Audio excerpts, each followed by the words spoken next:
Okay, Kelly, if you'd like to introduce the session now. Perfect. Hi, folks. Welcome to LISA Symposium 14. You are joining us from the first day, the plenary session number 2, and we've got a great lineup today. Before we begin, I'd like to let you know a little bit about the session. It will have 4 talks, and just let me you know, we'd love you to ask questions, and the Q&A function is going to be available throughout all the talks. Any question that you submit will be visible to everyone, but you can submit questions anonymously. If you wish to ask a question, you could raise your hand to ask the question vocally, or to say a comment. But you know, the speaker may not be able to call on you because we may have lots of questions in chat. But all questions will be taken at the end of the presentation, you know, even offline. Okay. So we have for our first speaker, Kaze Wong, who is from the Flatiron Institute and won a fabulous prize that will be awarded by Martin Hewitson. Take it away, Martin. Thanks very much, Kelly. Yeah, it's my great pleasure to announce the winner of the 2021 GWIC Braccini Thesis Prize, Kaze Wong, for his thesis, Building New Tools for Gravitational-Wave Astronomy and Their Applications. And I guess we'll hear something about their applications also to LISA in his talk. Before we get into that, I will say that we had, again, an ever-increasing number of nominations last year. So 27 theses were nominated. This is a very impressive growth over the previous years, and just goes to show that our field is going from strength to strength. And while that made it all that much more challenging and all that more impressive for Kaze to win this, we should also recognize the panel members, and in particular the chair, Chiara Mingarelli, for leading that panel through those 27 theses and for making the recommendation and the selection in the end. That was a huge amount of work over a period of a few months this year. So we all thank those all very much. I'm sure you will all thank them when you see them. And with that, I think without further ado, I can pass over to Kaze, and we'll hear all about the exciting work that was in the thesis and led to this prize selection. Kaze, over to you. Yeah, sure. Can you hear me? Yes, we can. Yes, great. Amazing. So I'll share my screen. Can people see my screen? I've been told I need to put this on, but yeah. Yeah, I asked Kaze to put up the nice, in these challenging times of still remote meetings, we're not able to hand this in person in a nice framed way, but we will send a framed version of this to Kaze through the post, more traditional methods. Thank you. At least we should all see it. So congratulations again. Yay! My pleasure. Give you a hand. Congratulations. Bravo. Great. Oh, wow. There's actually emoji coming in. Cool. So thank you very much for the opportunity, and thank you very much for the award again. So without further ado, let's just get started. I know this is a thesis prize talk, and I'm supposed to talk a little bit more about my thesis, but I decided, okay, it's the same title as my thesis, what you're seeing here, but it will be a little bit dull for me to just talk about my past work. And this is a symposium, which I think people should be, talking and, interacting with each other. So I think I will start my, do my talk in a more provocative way, that instead of talking about my thesis, I'm going to talk about something that my thesis may hint instead of like the work of that and some of my current work. So hopefully this talk is not going to be advertising my work. It's going to ask you questions related to how you can think about using these new tools, whatever that means, in your research, hopefully. So let's get started. For people that don't know me in person, half of my work is related to machine learning and using these so-called new tools for gravitational wave astronomy. And talking about machine learning, it's always good to see some of the applications. So one of the most prominent application of machine learning is obviously image classification. This is the poster child of machine learning. You give me an image, the machine will tell you what it is. It's a cat. It boosts my audience attention. Usually, if you put the cat in your slide, so I do it. And there are detection tasks. You pull out your phone. These neural networks and machine learning methods is everywhere in your phone. So that's one thing that you can do. And in recent years, self-driving cars become more and more available throughout the market. There's a Tesla. It can drive itself in a relatively calm part of the town. So that's also thanks to machine learning. And one thing that I found is very interesting. This is a recording that I did last night to show you what machine learning is capable as well. So here I'm coding some part. I'm trying to ask them text editor to compute short math. And here, once I type in some prompts, it will basically suggest something to complete my code. So here I'm touching nothing other than a text and finish. So it's a neural network they're running in the server to try to complete my code. And you see, in less than half a minute, I got a code that computes short math for me, so I don't need to Google anymore.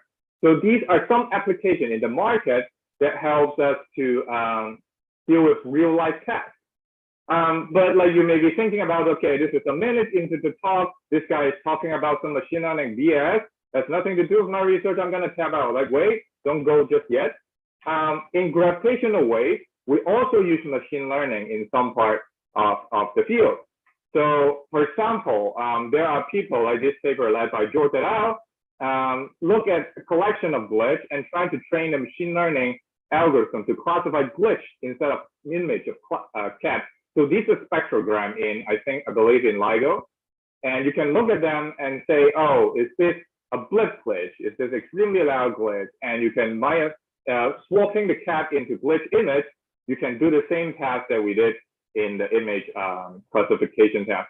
Or in recent years, there's one of my favorite paper in using machine learning and gravitational wave is Single, led by Max Dex. His first name is Max and his last name is Dex. It's basically a real-time parameter estimation pipeline led by something called normalizing flow to estimate the parameters of gravitational wave, which is amazing. Usually parameter estimation of gravitational wave takes hours of, if not weeks, right? And the fact that they use some sort of neural network magic and managed to reproduce in the orange, which is the neural network prediction, and in blue, which probably laying under the orange is the Lau inference reference answer. And they produce answer or solution that is so similar. It's a remarkable process. And this is basically real time. It has PE result in a minute. So this is interesting. But I'm actually not going to talk about any of these training or machine learning stuff. But instead, I will talk about what you can do with machine learning, not necessarily with a lot of data, not necessarily with a neural network, not necessarily with a lot of training or whatever that means. Now, before we go into more detail about machine learning, let's just take 3 seconds and think about machine learning. Okay, picture a machine learning workflow in your brain. I'll give you 3 seconds and I'll check how many seconds have I used already. Okay, so you should have a mental picture in your brain now. Let's see if this aligns with what you have in your brain. So this is what you're probably thinking. If I got it wrong, don't blame me. So first, there's in machine learning, there's a big part that is data. There's millions of images, videos, or labels and whatsoever, right? There's probably a big data component somewhere. You write down a model. If you have seen anything that related to machine learning, this is probably what you have in mind. It's a bunch of neurons. There's this neural network that you can fiddle with, and somehow you jam them together with data. You can do your prediction. You define a task. I want to classify a cat or something like that. And you put these all 3 ingredients together and do this mysterious training procedure, then you have something that is functional. It can do some tasks for you, okay? That's a very simplified picture. I'm not going to go into the detail and the technical part of it. But this is, briefly speaking, what machine learning is about, right? You define a model, you have a lot of data, and you tune the parameters, okay? Now, I'm not going to tell you how you generate your data. Everyone has their own best way to do it. I'm not going to define the task, which is the prediction here. I'm going to focus on how can you build a model with these machine learning techniques. Well, when I say machine learning, it's really a broad term. I'll explain in a moment. So let's zoom in and see what do we mean by a model here. So a model, what is a machine and what is learning? So in machine learning context, a model is, as I said, a bunch of neurons. It's really nothing more than a parameterized function that you give me some input, which is x, denoted by here, and it has some internal parameters, let's call it theta, which is probably in this case the weights and biases in the neural network. And you plug these numbers in and you multiply them together, it split out some numbers for you. Okay, so that's f. It's a function, it's a parameterized function, it's nothing more than that. And with this network, and you can use some optimization routine. Okay, so you define a loss, you define an objective, and you minimize that objective. So we can define our objective. If people cannot see my cursor, say it in the chat. So you take your parameterized function, compute some distance from the data you're trying to fit, and you minimize this objective function against theta. So you run an optimization. Now, put it in layman terms. You tune the parameters in your parameterized function until it works. That's basically machine learning. You define a model, you tune the parameters until it works, okay? So on the left part, in neural network context, it's just linear algebra, really. And on the right, it's just tuning. Now, take a minute to think about this picture. Who said the model has to be a bunch of linear weights and matrices, right? You might as well insert your favorite model here. It doesn't have to be a neural network. It can be a waveform model. It can be a population synthesis code. Man, it can even be your instrumentation model that you want to calibrate to. So one thing that, one main message that I will reiterate later is it doesn't have to be a neural network. When we talk about machine learning and the techniques that comes with it, you don't actually need to interact with a neural network. There are certain ways that you can write your model here and just add the optimization tricks or inference tricks on the right-hand side to your model and makes it better. And that's what I'm going to show in the rest of the talk. That is a couple examples of how do we use that. So if you have to get one thing out of the talk, then it will be, you don't need a neural network to do machine learning. With all the model that we're building, you can still leverage the benefits from machine learning. Okay, so in the rest of the talk, Kelly, if I'm running out of time, just let me out of chat because I don't think I can see you in the video. Just let me know in the chat. So I'm going to give two examples of how we use these machine learning tricks combined with a typical, traditional population, traditional tools in gravitational waves. The first thing that I'm going to talk about is a reverse population model. Let's see if Kelly is 7 minutes left. Okay, cool. That should be ample time. So the first example that I'm going to talk about is how can we understand the astrophysical population with these new tricks. So it's a recent paper that I published. So, okay, this is not working. So in a typical setting that we want to have a population synthesis simulation and compare with our LIGO or in the future LISA data, what do? We have a code that's trying to generate synthetic population. How can we compare with data? How can we constrain them? So the first thing that a typical workflow goes as the following. So you write down some initial condition, which could be a distribution of initial binary, right? These set of them stars following initial mass function or metallicity redshift distribution like an MSFC or something. So you write that down and you sample from it. And then you define an evolution process, which is a parameterized function. In the case that it's a binary stellar evolution code, BSE, or some other favorite synthesis code that you have, let's say Cosmic, Compass, all these different codes.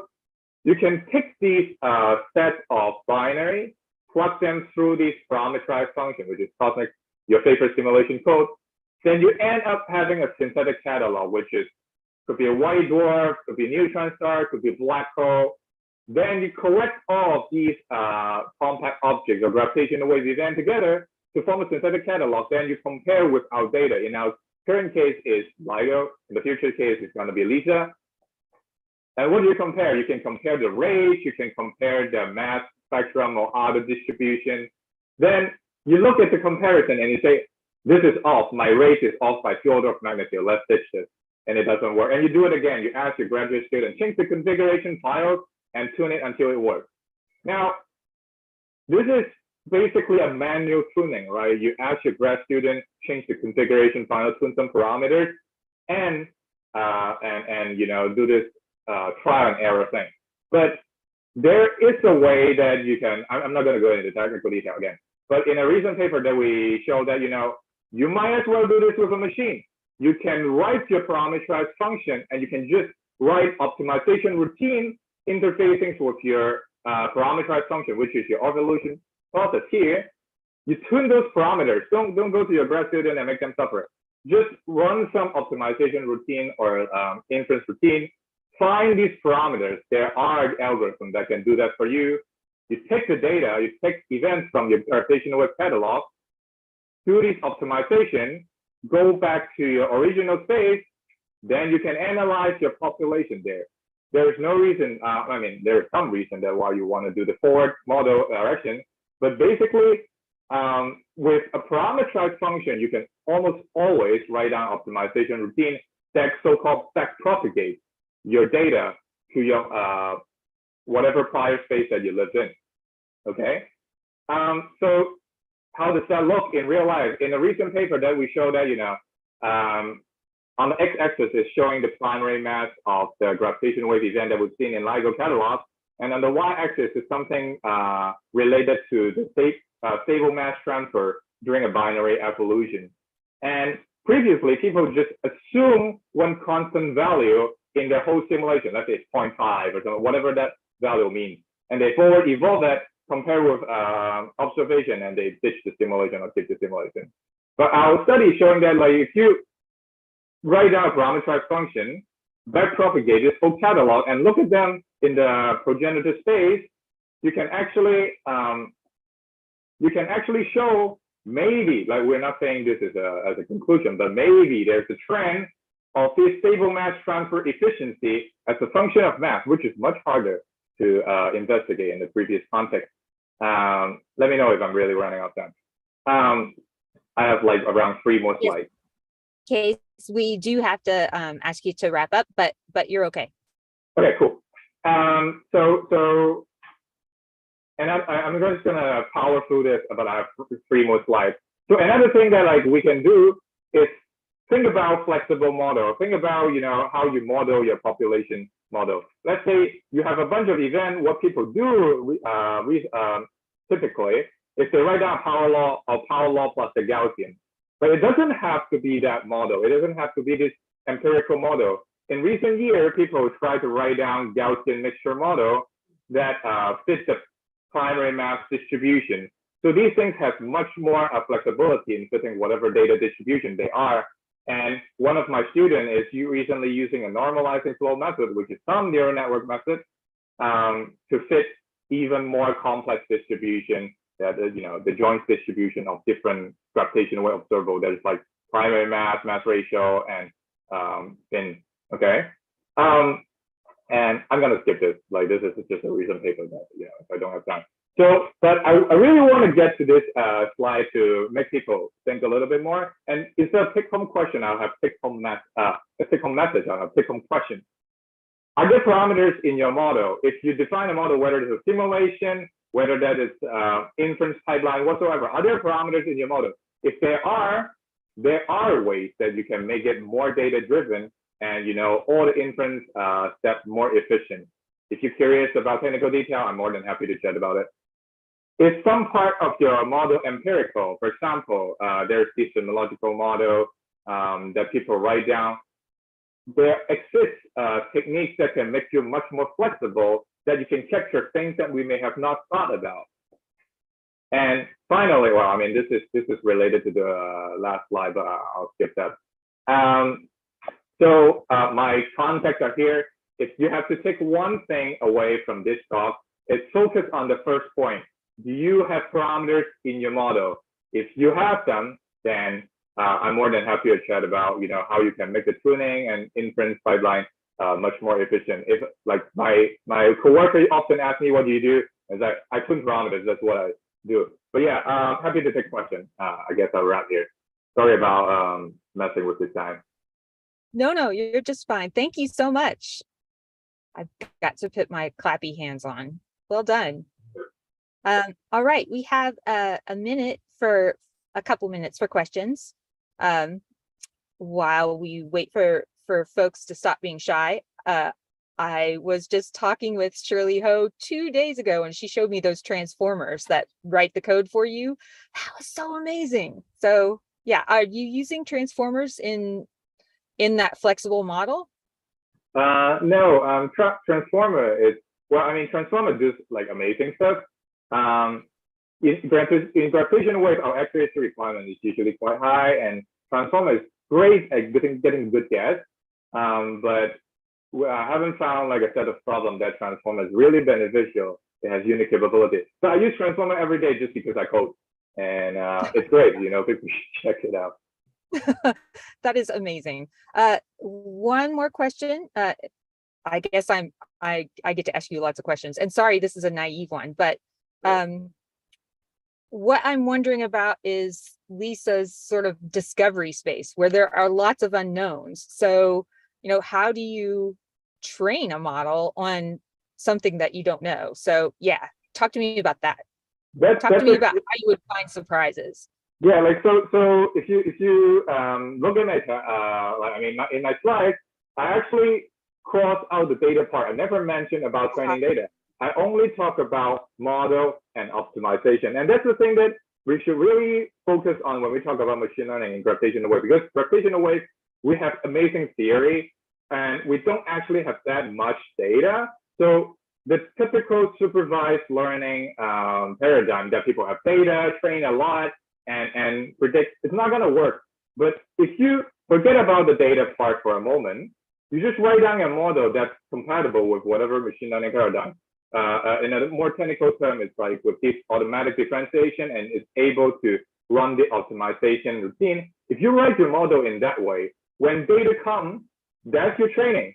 You basically tune your parameters to fit those things. I mean, at the end, we've been doing this for a while, which is called parameter estimation. We write down waveform model, we tune parameters of our waveform model until it fits our observation, and that's our posterior of waveform parameters. So you don't have to do it with waveform parameters. You can do it with some auxiliary parameters. So you don't actually need training. Like that's probably my bottom line. You don't actually need a lot of data. You can do back to the So back to the surprise part, you would have maybe one of these flexible models that could, look for a range of surprise type archetype waveform models, and then and then find things that way. Right. Yeah, you just find a very parameterized model and you tune. Got it. Thank you so much. Again, this was a great talk. Kelly, could you ask about that amazing looking auto coding feature? Yeah, that's the transformer thing. Do you want to drop in the chat where you found it so we can? Oh, that's cool. Thank you. GitHub Copilot. Right. All right. Thanks again. Thanks, Kaze. That was wonderful. Yes, and those of you who still have questions, you can drop them in chat for Kaze, and he'll be here to answer them. Alrighty, so next up we had Silvia to talk to us about LISA ultra compact binaries, but maybe there's a little time delay or something, so we are gonna let Jessie Runnoe pinch hit for us. Jessie is from Vanderbilt University, and she's going to talk to us about observations of massive black holes and massive black hole binaries. So Jessie, take it away. Okay. Kelly, can you hear me okay? I can hear you great. That's great. And- We will run with this. Heads up, folks. Jessie was saying she had audio problems, but I can hear her just fine. So we'll let things go.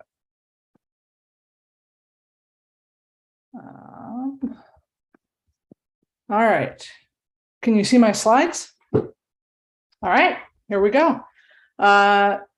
It's my pleasure to be here to talk to you today. I really appreciate the opportunity from the organizers. And I was going to say that I especially appreciated the opportunity to talk after 9 a.m., but I think we're past that now. It's before 9 a.m. Because I'm going early. But indeed, I'm very glad to be here.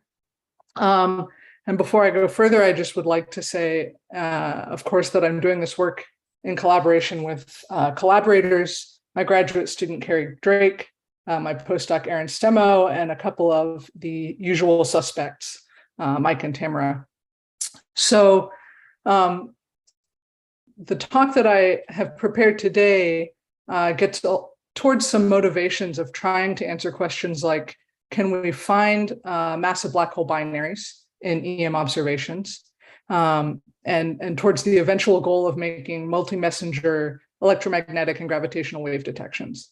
And I approach this problem as someone who has a background in EM observations of supermassive black holes and searches for supermassive black hole binaries. And so that sort of colors my approach to this problem. So what I would like to do today is give you some ideas about how we look for massive black holes in EM observations, how we look for supermassive black hole binaries in EM observations. And from this, we might be able to sort of put together a picture of what the prospects are for finding massive black hole binaries, and then give you sort of a forward-looking view of some ideas for the future.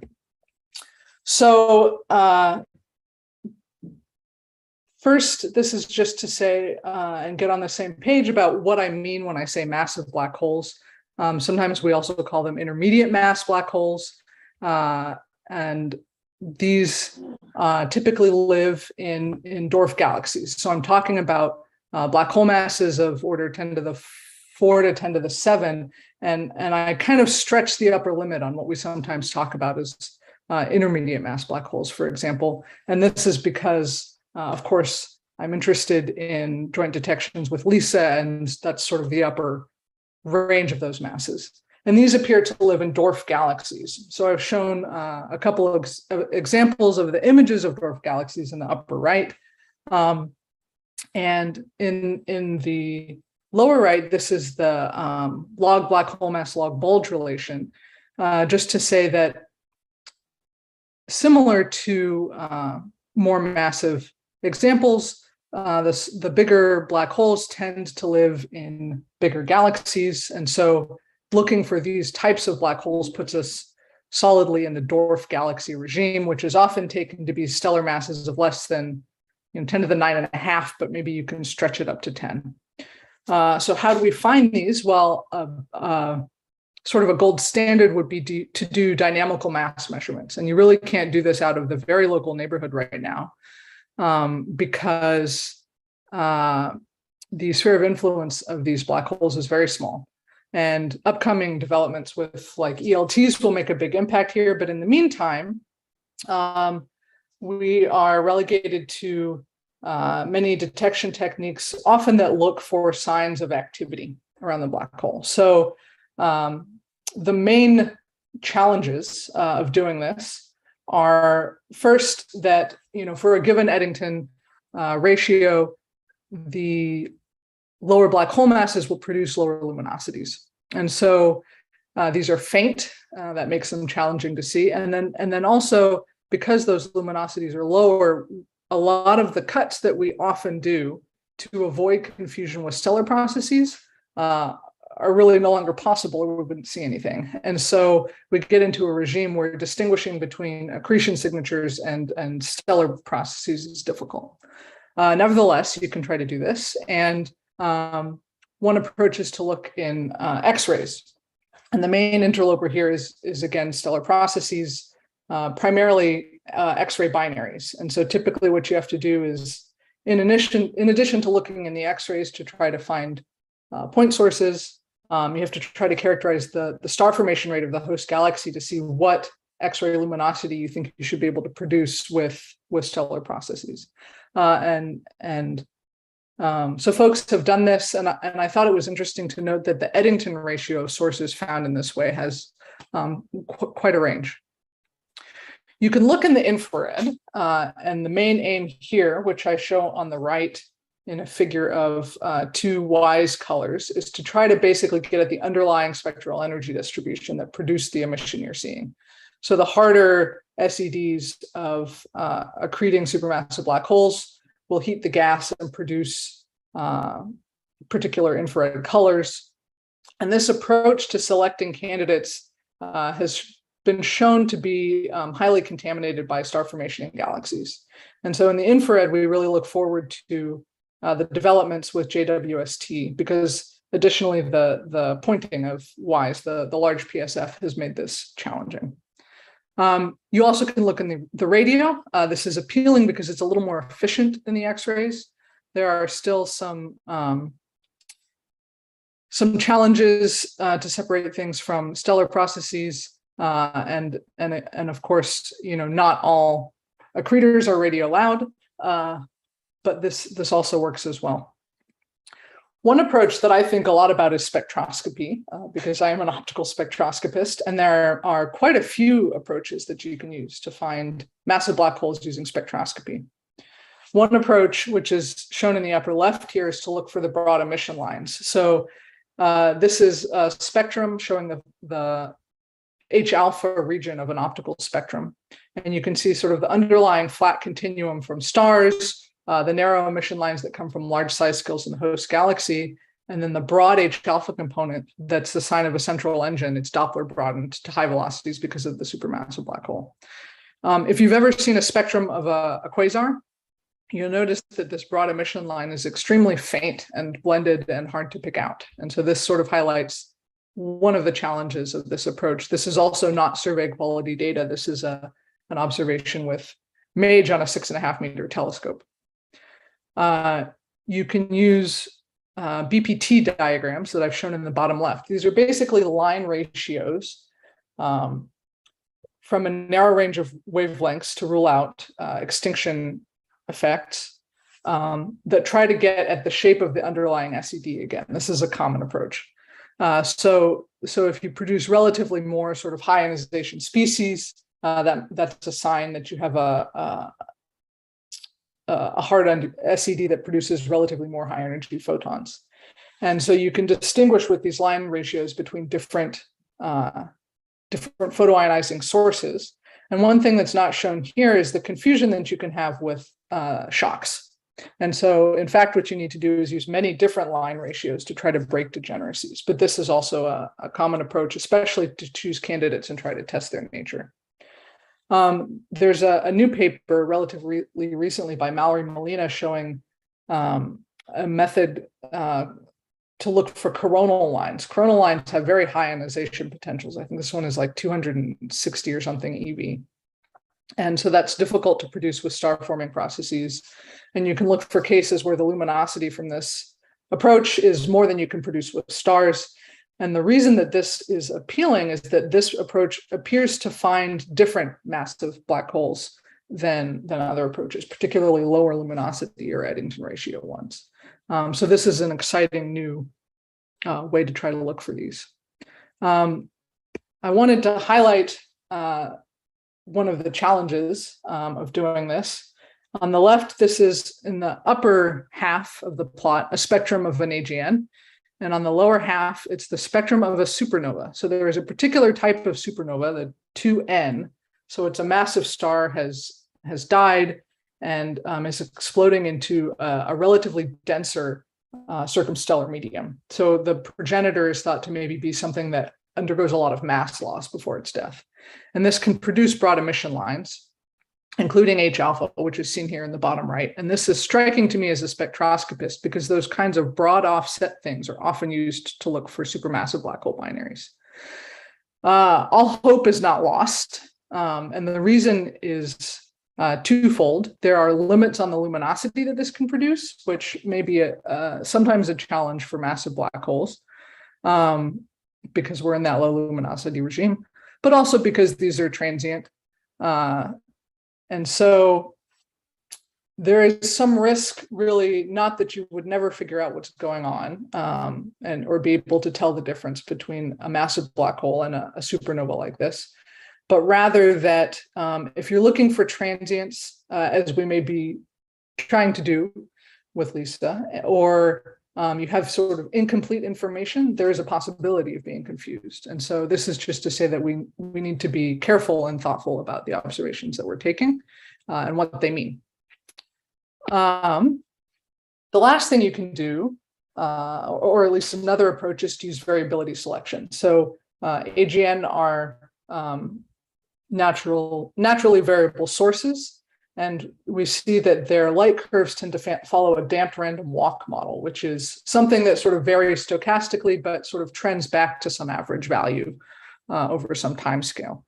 And so this is a paper that's gone through, the numbers I give in particular are for a sample of nearby low mass galaxies with PTF, and some fraction of those are found to be variable in the sense that they are well described by that damped random walk model. And the authors find that this appears to select things in slightly more star-forming galaxies, which is hard to do with other methods because those have a higher rate of contamination. So this is really promising for what Vera Rubin and LSST will be able to do for the dwarf galaxy field. Okay, so those are some methods that we use to look for massive black holes. And I want to talk briefly about how we look for supermassive black hole binaries, so we can kind of put together a picture of what that might mean for looking for massive black hole binaries. So most of the approaches we use to look for supermassive black hole binaries are indirect, because this is challenging to do. And the different EM approaches tend to probe different stages of the galaxy and supermassive black hole merger and coalescence. So initially the galaxies approach each other, and at some point, as the black holes may start to sync, you'll get these kiloparsec separated systems. And if they're both activated, then you'll have what's called a dual AGN. And these are not gravitationally bound, but they are still very interesting for their ability to act as sort of impartial signposts of galaxy mergers that don't depend on morphology, and similarly as an anchor for evolutionary timescales. And so now a very common way to do this uses a tool called Baymax, which is a Bayesian tool to estimate the preference for 1 or 2 point sources in Chandra data sets. And this has been very successful, but it's often supported by other methods like BPT diagrams and looking for broad lines. At closer separations, down to about a parsec, you can do radio interferometry and try to just directly detect a pair of radio sources. And this approach has given us the CSO-042, which is thought to have a 7 parsec separation. And really, a parsec is about the limit of what you might expect to do with radio interferometry, because at Z of 0.3, that subtends milliarc second scales, excuse me. And so that's kind of the limit of what you can do. And the challenge of this approach is, of course, that radio interferometry is really a pencil beam sort of observing strategy. And so it's hard to cover large areas. At even closer separations, you have many options. All of them are indirect. So you can use the radial velocity technique, which is a method that I use, and it's strong because it can put limits on the masses that the binaries can have, and that can help you test their nature. And this would be, sensitive to a small range of systems, really with just subparsec separations, because you need room to have gas that produces broad emission lines that's bound to the black holes and fits in the orbit. You can look for, there's a sawtooth pattern that could be produced in the line wings of the iron K alpha line. This isn't something that we've been able to look for really yet because the current X-ray telescopes don't have the energy resolution. You can look for a dip in the SED that is produced by having a cavity in the circumbinary disk where the binary sits that removes gas with some temperature profile that you see in the SED shape. But a very popular approach has been to look for periodic changes in the brightnesses of quasars that might come from periodic Doppler boosting or periodic accretion. And the reason that this is appealing is because these separations are thought to be milliparsec scale. And so these systems could emit gravitational waves with some, appreciable strength, and it makes them great multi-messenger targets. And indeed, Alberto Sassana had a paper showing that the limits from pulsar timing arrays are such that not all of the photometric candidates can be binaries, or we'd have detected gravitational waves from them by now. And this, for me, actually highlights the strength of these multi-messenger approaches, because it tells us for the photometric candidates, but it's true for the radial velocity ones as well, that that we have to think very carefully about quasar variability. At the closest separations, you could have direct detections, of course, with gravitational wave experiments like LISA. So what are the prospects of finding massive black hole binaries? I think it's challenging because it's so difficult even to find one, and then there's so much confusion in the search for binaries about what a unique signal is. But I think this is also an area where we'll make big strides with upcoming experiments like JWST and the ELTs and Vera Rubin. And so I think the prospects really depend also on the mass. These 10 to the 7 systems would be much easier to find, I think, for us on the EM side than the 10 to the 4 ones. Okay, looking forward briefly. This is sort of builds off of what you may have heard this morning from Monica Kolpe, which was she gave a really lovely talk, and she introduced the idea that we're very motivated to make multi-messenger detections with LISA, and LISA is really good for this because as the binary coalesces, you get these on-the-fly constraints on the position and the luminosity distance, true mass, and mass ratio. And so I'm interested in the question of how many sources and what are the properties of sources in the error volume. Thanks, Kelly. So a number of papers have tried to estimate this in the past and come up with a number of answers, and these are for different approaches and particularly different realizations of the error volume.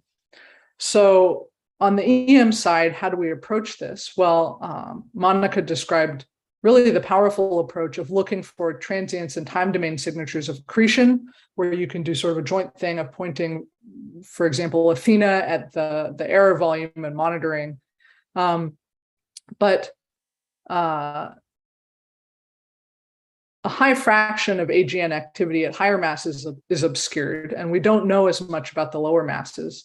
But to me, that is an invitation also to think about a different approach, which is really just a census in EM surveys and simulations of what we can see, what have we observed in these different error volumes.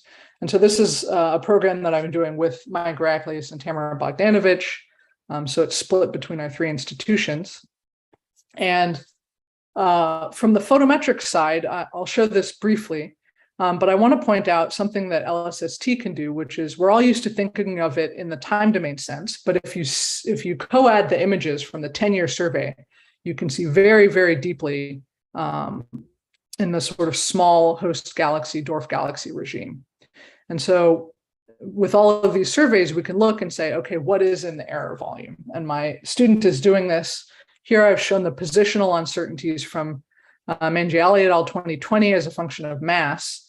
And this is, I would say, not even preliminary, but more an illustration of what we hope to do by taking the existing surveys and looking at what's in the error volume at different timescales And indeed, how much does that change if you have different pointings on real sources? My postdoc, Aaron Stemo, is doing a very forward-looking preparation. So here I'm showing the Sloan Digital Sky Survey. This is an image of a dwarf galaxy and an image with the Hyper Supreme Cam. And HSC covers a small area on the sky, but it's available now, and it's a great test bed for LSST because it has similar data quality and the same database structure. So we can prepare all the software. And so he's a NSF MPS Ascend fellow who will be doing this work in concert with a new program at Vanderbilt called EMIT, which Kelly is leading. And this is a multi-messenger training program focused on values of diversity, equity, and inclusion. And so I encourage you to send us your students. But Aaron will be doing this kind of preparatory work for LSST and trying to understand, how do you find galaxies in AGN and LSST? How are the masses and redshift measured? And building that database. So I will leave you there to say that I think the prospect for finding massive black hole binaries will increase with the upcoming telescope investments, and that I'm very much looking forward to complementary strategies to make multi-messenger detections in the time domain with these transient signals with upcoming telescopes, but also leveraging the existing data sets that we have. Thank you. Woohoo, Jessie! Thank you, Kelly. All right. Let me check to see if other people have them. So, because I can ask you to. Okay, we have one that says, how realistic do you think it will be after observing massive black hole binaries and gravitational waves to look into EM data in the past to see the counterpart? Is there enough sky coverage with EM telescopes? That's a great question. I think that looking backwards is much easier, right? If you know anything about the position, then you can go backwards and see what's there. There is very good sky coverage in terms of area, especially by the time we have LISA, because we will have LSST, which has most of the southern sky. It goes up to a declination of maybe plus 30. The challenge will be the depth, I think. If there is obscuration in the optical, that will be challenging. If there is, if it's a low Eddington ratio, it could be hard to see up above the flux limit. But so it will depend on the properties of the host and the binary. But I don't think that all hope is lost. And I think we don't only want to try to employ that sort of backwards looking approach because we don't want to miss any of these and the opportunity to learn something from them. So yeah, I think that's my thinking. That's a great question. There are a couple that were private in the chat, so I'll read those in a second. But I just wanted to say that I appreciate you talking about dwarf galaxies as the site for LISA binaries, because I think that hasn't gotten into the LISA's community's sort of mental space yet. So that, I imagine, will be difficult to match these black holes to their host galaxy in a dwarf galaxy at redshift 3. I mean, what are the prospects, high redshift matching by the mid 2030s? I thought so Monica this morning at the very end of her talk showed a plot which I think we've all seen, of that beautiful rainbow signals noise, but it had sort of, here are the EM constraints on the bottom. And I think that makes the point very well, which is on the EM side, we do much better at low redshift and high mass. And so there will be some small sliver of overlap where we can try to do this. And the PTAs and EM signals are doing these joint likelihood things. And with LISA, we should just do the same thing.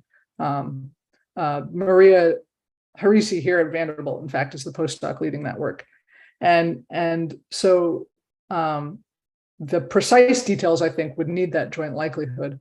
But something which is extremely striking is everything that I showed you about how you find AGN in dwarf galaxies is a Z of like 0.0 something. Maybe up to, some of the samples go up to 0.15. So it's very, very nearby right now. Part of that is because often they use samples built from Sloan, which is in fact like the worst survey to do this with because it's the shallowest. So it may get a little bit better, but it's challenging. Okay. I was wondering about the host galaxy itself, not the black hole in it. You might be able to see that, but the host galaxy, can you see a host galaxy that's dwarf at redshift 3? I really don't know. No, I don't think right now you really do. I think typically they're much closer. But I'm not 100% sure about that. And it will get better because, for example, LSST will be very, very deep for looking at galaxies. When you co-add the images, you don't need the variability. And you can go to a magnitude of like 27.5 in all the bands. Perfect. Thank you. Yeah, I was thinking about that Bayesian sort of likelihood, and you match it with the galaxy catalog, but there's no galaxy catalog that is a dwarf galaxy at redshift giant. So we got a lot of work to do, y'all. Alrighty. Yeah. So right. I have got one question in the chat, over in the host chat, and it says, I'm wondering how JWST might improve the detection of AGN and massive black. That's a great question. JWST, the thing that I think about most is it's very exciting for infrared spectra of AGN. And in particular, there are many, many coronal lines in the infrared. And so this new approach that from Mallory Molina's paper of using coronal lines to select dwarfs, particularly getting into a new parameter space, I think this is a great direction that will really take off with JWST as well. Awesome. Well, thank you. There is also something that I attempted to answer about BPT diagrams. So you knocked yourself out. But folks, let's thank Jessie again. Woo! I'm gonna do my happy hands. Thank you. And we're about to take a break, I think, but there's been a little bit of a schedule swap up. So I'll let Alistair give us the skinny about this. Okay, Alistair, tell us what's happening. Yes, sorry for the confusion, Kelly. I've been sending her about 1,000 million emails and messages in the background. So Silvia has joined us, and after our short break, she will present, and then we'll have Tyson in his regular slot. And then following on from that, there is the separate LISA Data Challenge workshop this afternoon. So we will go to our short break. See you soon. Excellent. And we're coming back at 15 after the hour. Is that right? That is the plan, but we might just encourage people to come back 5 minutes early because we're stopping 5 minutes early. All righty. Okay. Thanks, folks. See you soon.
Okay, so welcome back. I think Kelly is transitioning between her car and her office. Give her a minute or so. But bring in our next speaker.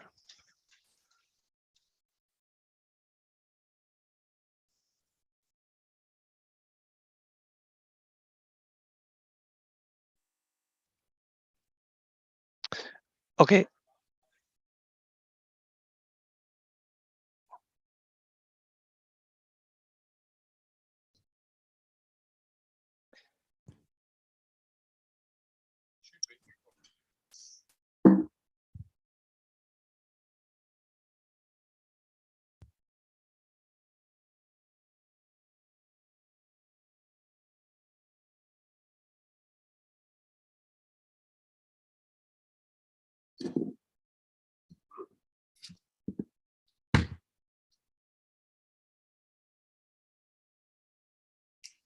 Hey, Alice there? Okay. So sorry, Silvia. So Kelly is not quite rejoined, so I'll just do a quick introduction for you. So this is Silvia Toonen. I pronounced that wrongly, correctly, or please correct me. And she's going to give us an overview on stellar binaries with LISA. So please take it away. Thank you. And let me start with apologizing for missing my slot earlier on. Apparently, time zones are still very confusing, even after 2 years of doing this. So my apologies for that. However, I'm very excited to give this talk. I'm very interested in stellar binaries and compact systems. And so, yeah, I'm looking forward to tell you more about what we can do with LISA with these binaries and vice versa. And so I want to mention that this talk is largely based on the LISA white paper. So on the first chapter of the LISA white paper. And so if you want to read more about these types of binaries, or if you want to look up some references later on, because they're quite minimal on these slides for this reason, then please have a look at that chapter. And the one thing I really want to mention is I did not write that chapter by myself, right, nor with the other co-chapter leads. It was really a community effort that had so many contributions from so many different authors with different expertises and all of these binaries. And I think it's really great to get this like great work on binaries out because of the LISA consortium. So with that, I'm going to start. And the first thing I want to say is a very obvious statement, which is stellar binaries are one of the key objectives for LISA. And stellar binaries are also the most abundant source that LISA will observe, even so abundant that not all of them will actually be resolved. Now, the typical binary that LISA will observe has an orbital period between roughly 60 minutes and a fraction of a minute. And that really makes these binaries some of the most extreme binaries that we observe these days with our regular telescopes, so with the electromagnetic instruments. Let me just remove something. Yeah, okay. On the other hand, these LISA binaries are really a different population from the ones that we observe with the ground-based detectors. And so LISA is really bridging the population that the two populations that we know about today. So the really compact ones with LIGO and the more wide ones with the electromagnetic observations. And it's really exciting to see what LISA is bringing us and how it's bridging these two populations together. The other thing that LISA is going to bring that's really amazing is really a huge increase in the number of sources that we'll be able to see. So this is often 1, 2 orders of magnitudes more systems. And this combination of this bridging, this new population, this large population is really allowing us to test stellar and binary evolution in ways that we've never been able to do that before. Now, my plan for this talk is very simple. So I want to talk a bit about all the different types of binaries that LISA will be able to observe. So I'm going to start a bit with the verification binaries, and then I'll talk about the anticipated types of binaries. So these are the double white dwarfs, the interacting binaries, the binaries with neutron stars and black holes. And what I want to tell about them is a bit our expectations for them, where the uncertainties lies in them, the synergies that we have with other instruments, and also what we hope to learn with LISA about these sources, so what the objectives are. So let's start with looking at the verification binaries. So to this day, we have about 25 verification binaries. So these are binaries that have already been detected, that have the right orbital frequencies to be in the LISA band, and that also have a strong enough gravitational wave signal, such that LISA would be able to detect these sources quite easily and quite fast after LISA comes online. Now, most of these sources contain 2 white dwarfs. I'll talk more about that later on. But there's also 2 sources known that have a neutron star and a white dwarf, and one that has a helium star and a white dwarf. So a helium star is a star that's still undergoing nuclear burning, but it's lost its hydrogen envelope.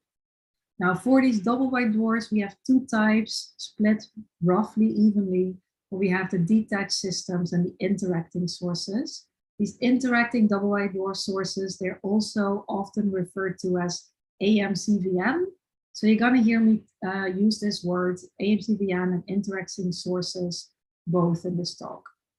The last thing I want to mention here is that there's really been a huge increase in the number of double white dwarfs verification sources that we know about in the last few years. And a lot of that credit really should go to the ELM survey that uses the Sloan data, as well as the ZTF Galactic Plane survey that's really efficient in finding these compact, sometimes eclipsing binaries. Now, as I said before, the gravitational wave signal of these systems is very strong. It's shown in this image here as a function of frequency. I hope you recognize the LISA sensitivity curve. And the thing that strikes me here is that these verification binaries are very nicely probing the full frequency range. So from the very low frequencies to the very high frequencies, with this one system that's just insane to me how compact these systems can get. Now, the other thing that I want to mention for these verification binaries is their location on the sky. That's plotted here in this really nice picture from Thomas Kupfer. And it's showing you that most of the sources are still in the Northern Hemisphere. Right, so most of these sources are found at large galactic latitudes. And this is just for historical reasons, right, that this is where most of our telescope effort has gone. But I think there's good reason to assume that we'll be able to fill this up better in the future as well with some new instruments coming online. Now, I slowly want to make that transition, not to the binaries that we already know, but going to the binaries that LISA, that we expect LISA to observe. And on this slide, I'm showing you the 5 main groups of binaries that we expect LISA to observe. Now, the first 2 groups, double white dwarfs and the neutron star white dwarf binaries, you already saw in the list of verification binaries. So for these, we're pretty sure, or we know that they exist at the right frequencies, at the right gravitational wave strength. So we're sure that we're going to observe more of those. For the other ones, we have indirect evidence that they exist and that LISA will observe them.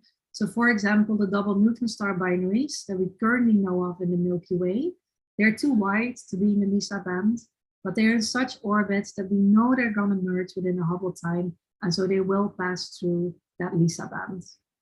Now, for the black hole binaries, it's a bit harder to find them, especially when they're detached, but based on our theoretical calculations, computations, that match these other types of binary populations, we have very good reason to expect that they should be there and present as well.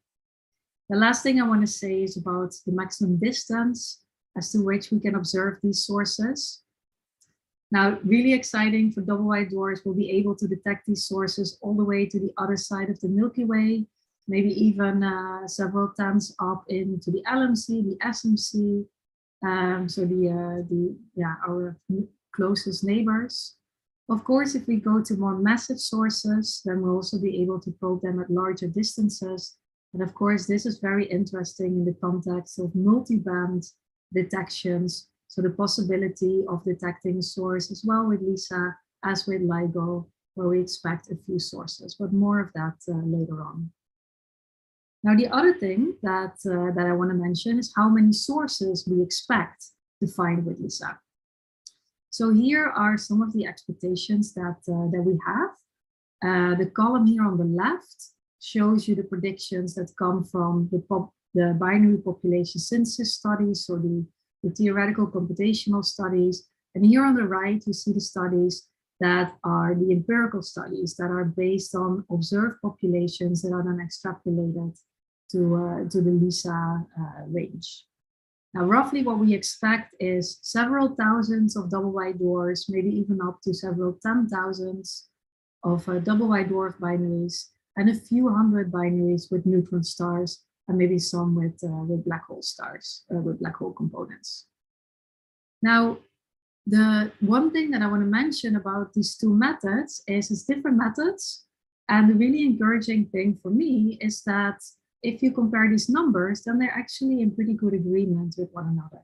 And this really provides me with some confidence that we're in the right ballpark with these estimates. Now, you also see that there's one number that I haven't mentioned yet. There's these two question marks. And that's because this is a study that we recently got published, and that I want to show you in a bit more detail. So this is the first estimate for the number of double white dwarfs that LISA will see, but purely based on observation, so a pure empirical estimate. Nope, let's go, yeah. So this study is building upon the previous study from Lenny Maos and Nauma Halakun and Carlos Badenes, who tried to learn more about the double white dwarf population itself. And they did that by making use of two surveys, STSS and SPY, and in particular focusing on radial velocities. Radial velocities of stars, of white dwarfs that seem to be single. And so at this low end, these low radial velocities, the radial velocity that they measure might just be an error, the uncertainty in the measurement, some movement in the star itself. But here on the right side of this diagram, the radial velocities are so high that this cannot be explained in any other way than by a compact binary, where the component is some kind of dim object, so likely a white dwarf as well. And so this tail holds a lot of information about the double white dwarf population. So it tells us how many double white dwarfs there should be, and also what their typical orbits are. So this is what these studies try to estimate. It's kind of summarized in this plot here. So on the x-axis, you see the fraction of binaries amongst white dwarfs, and on the y-axis, you see the something related to the separation distribution. They estimated this by a power law, and this is the power of that separation distribution.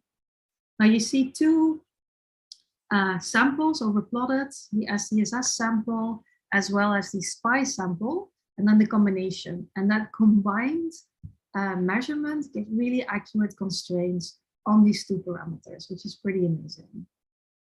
The one thing that came from this study is that the double white dwarf space density is actually much larger than what comes out of most population synthesis studies. So even my own population synthesis studies. And it's usually larger by a factor of a few. And so after realizing that, I got very interested to see what the effect of that would be for LISA.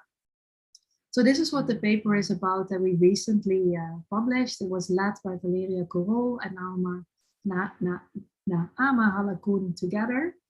And what we did is we took the information about the observed population of double white dwarfs, convolved that with our model of the Milky Way, and the same models that we use for our theoretical models, and then also try to estimate which of these sources would actually be observable by LISA. Now, what comes out of this is that we estimated that LISA should be able to observe about 60,000 double white dwarfs, which is quite a large increase compared to the previous estimate. So about a factor 2 to 5 larger than the previous estimates. Now, we also, of course, try to look at the uncertainties that we have in our model, try to make different assumptions for the mass ratios, for example, for the for this separation distribution, etc. And we find at most an uncertainty of 20% within the framework of this model. Now, to put that in context, I can finally fill in that number here. And of course, every method has its advantages and disadvantages. And so also this model, its strength is that it's based on observations. And of course, it's still a simplistic model that's based on the statistical interpretation of the radial velocities. But the way that I look at it is that at least we have a very good indication that the number of double white dwarfs may even be higher than what we have assumed so far. And of course, that's interesting because more binaries means that we can do things in more detail. So the first population that I want to zoom into in a bit more detail are the detached double white dwarfs. So here in this cartoon, I'm showing you the typical evolution, the typical formation of a double white dwarf. So we start here on the top, on the left top, and this is where we start with 2 stars on the main sequence. And then in order to become a double white dwarf, they go through all of these different stages to eventually become a double white dwarf. Now, I'm not going to take you through every stage here, but the point is that it's not a simple process. There's many different pieces of physics that's involved, many different phases of mass transfer here and here, here one, there one. And all of these processes have an imprint on the population of double white dwarfs. These processes are also not fully understood. So we still would like to understand better how mass transfer affects a binary. So for example, how stable it is, how it affects the orbit, how much mass the companion can accrete, this phase here that I'll talk about later on. And all of these uncertainties, of course, play also a role in our ability to make the predictions for the double white dwarf population at the moment. But as I said, it's uncertainties that play a role. But the main point here is that these processes, they really sculpt the population of these double white dwarfs. So in the LISA era, we can turn this around and actually learn about these processes by looking at the LISA population. And this is really one of the main opportunities and something that really will have a big impact in the community of binaries if we understand these processes better. And this is not only important for the binaries themselves, but all of the other adjacent fields where binaries are important. So think about transient astronomies, right? Many of the transient sources that the Vera Rubin Observatory will observe, they are linked in one way or another to white dwarfs and white dwarf mergers, right? Supernova type 1a, 91 BGs, 1a X's, all of these different types of binaries are often linked with double white dwarf mergers. And so if we have this population and we can understand better what the galactic merger rate is and what the masses of these sources are, we can also better understand what the origins are of these transients. Now, I want to give you one example of one of these stellar evolution phases that we would like to understand better and where LISA really has a great opportunity. And that's this phase that you saw before, which is called the common envelope phase. It's one of the least understood phases of binary evolution. And in this phase, your companion star actually dives in to the envelope of this donor star, of this giant. And the big question here is in which of these events will that common envelope phase actually end up as a merger? And in which cases will the system actually be able to eject that envelope? And in which orbit will it be done at? Now, similar to what we had before with these mass transfer phases, we can learn about the common envelope phase by how it shapes the population. That's one way that we can learn about it. But we can also learn about that in 2 other ways that I find very intriguing. So by very smartly looking at this population and removing the other contributions to the signal, so as the unresolved population, the noise curve, etc., we may be able to get information about the systems that are born in the LISA band, so that come out of the common envelope phase directly in the LISA band. And the other group that I'm very intrigued about is the sources where we can directly observe a common envelope phase. Now, this common envelope phase exists out of separate stages. And the first stage, when your star dives into the envelope, it plunges in. There, I have to say, the odds are not very much in our favor. We really have to be lucky in order to observe something there. But in the second stage, which is a much slower phase, a thermal phase, there we actually may have a fighting chance. The rates estimates are a bit uncertain, but we actually might have a chance here to observe the common envelope phase. Now, if I go back to this double white dwarf population, then I just want to give you a feeling of why this LISA sample will be so amazing. And that's because the current sample that we have of double white dwarf is relatively small, consists of only 100 sources. And it's also a very heavily biased sample. So it consists mostly of low mass white dwarfs and hot white dwarfs. And the LISA sample will be covering pretty much the full galaxy. And the sources there have fewer biases because they're more homogeneously selected, which makes it much easier for us to compare with our models. Now, after saying this, you might think, aha, we don't need those electromagnetic observations anymore at all. But that's not the case. They still have a very important role because of this great synergy that they have. And the thing that I'm alluding to is this great work by Sweta Shah from 2014 that showed this great synergy that if you have some information from the electromagnetic side and some of the gravitational wave side, it reduces the errors a lot. And so the thing I'm thinking of mainly is to get the distance, for example, from Gaia or from globular cluster sources, and that really reduces the error that we would have on the chirp pass from LISA. The other thing that I want to mention about the double white dwarfs is that we can use them not only to learn about the formation of the double white dwarfs, but that there's so many sources that we actually can use them as tools to learn about the galaxy itself. So there will be several thousands of double white dwarfs with accurate sky positions and distances to do this. And with this, we can learn about the scale length of the disk, the bulge, even the disk density profile, parameters of the bar, and even things as the masses of satellites or the galactic mass at all. So I think this is very exciting. The other group of binaries that I would like to talk about are the interacting binaries. So these are the sources that are undergoing mass transfer when LISA observes them in the LISA observations. And so what you see in this diagram is again the characteristic strain versus frequency. And now again, you recognize the famous LISA sensitivity curve. And what it's overplotted, what I want to draw your attention to is this pink and purple line, because that's showing the trajectory of interacting sources. Here in pink for an interacting double white dwarf, and in purple for an accreting neutron star binary. Now, I should say that when these sources enter the LISA band here, the sources are not mass transferring yet. They're still detached.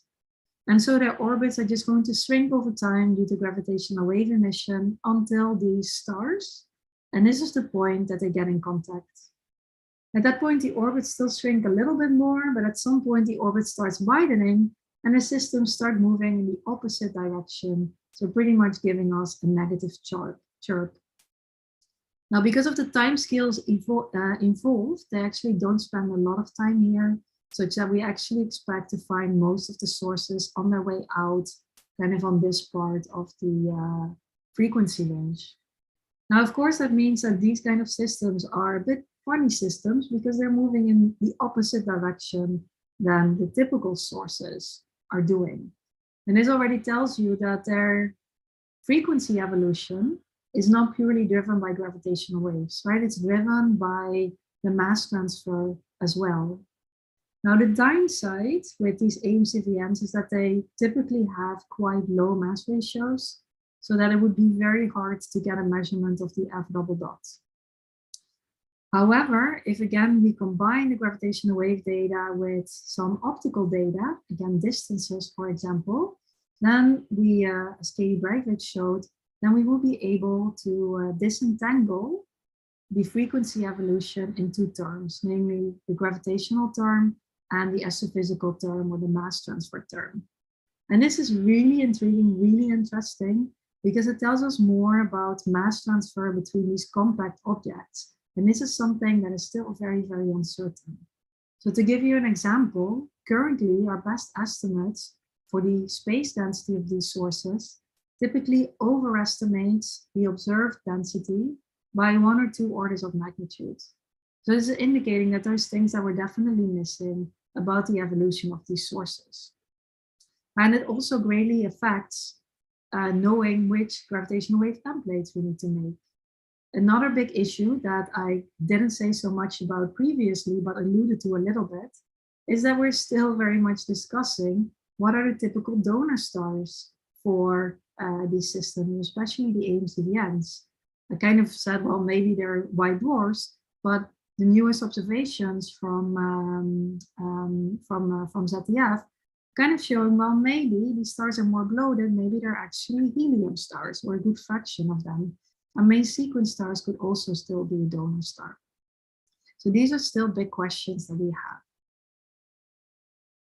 Last thing that I want to mention is not technically about interacting binaries, but this is about binaries just before they start interacting, because just before they come in contact, their evolution is also not purely driven by gravitational waves, but tides become important as well. So looking at these systems just before they come in contact actually provides us with a way to finally measure the tides in compact binaries. So here again, we also rely on this combination of optical and LISA observations that allow us to measure the masses with great detail, and that allows you to subtract the gravitational wave in spiral from the observed signal, and whatever is left should then be due to tides. And the predictions are that tides can be in effect up to 10% for the most compact systems. Now, for the last part of my talk, I want to zoom in on the binaries that have neutron stars and black holes. And I want to start again with showing you the typical evolution of these binaries. So again, we start on the top and you go through all of these processes. And some of these things you've seen before, right? The mass transfer phases you've seen before. So all of these uncertainties that I mentioned for the double white dwarfs, they're important here as well.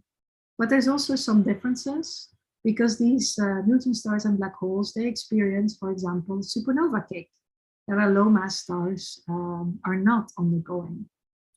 And so the questions that we have here is, well, what is the magnitude of these kicks? What is the orientation of these kicks? And what is the origin? Do they come from standard core collapse? Do they come from electron capture supernovae, maybe ultra-stripped supernovae? And here LISA really has a great potential in putting constraints on these kicks in different ways. So one of these ways comes from the number of the LISA sources. If these kicks are stronger, you end up with fewer sources. It also comes from the position of these sources with respect to galactic disk, which is quite similar to what is done currently with pulsar binaries, right? It's also the position that tells us about the supernova kick. And lastly, the eccentricity. I'll come back to eccentricity later, but eccentricity is a great measure that tells us about the typical formation channel for these sources, especially for the neutron stars. Now, synergies here are very interesting as well. When the sources are still detached, we may observe some of these sources in the radio. So when the neutron star is a pulsar, currently this already gives us distances out to a few kiloparsec. But in the area that LISA is flying, we'll also have the next generation of radio telescopes, the next generation of VLAs. And with those, we'll be able to get parallaxes with an accuracy of less than 10% for most of the LISA sources for most of the sky. So this is really a great knowledge and parameter that we'll have for these neutron star binaries. If the system is accreting, then we'll also have X-rays, which tell us about the composition of the mass transfer and therefore the donor star. It may even tell us, will give us distances, and may even tell us about the mass of your accretive star and therefore the nature of that accretive star.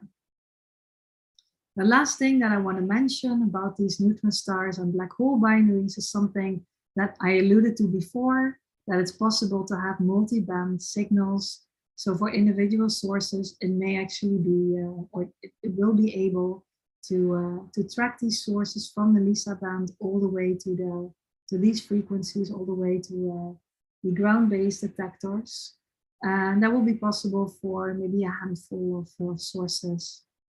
The great thing of LISA is that it will provide us with precise sky localization and merger times, which of course will be crucial for the ground-based detectors to pin down these observations as well.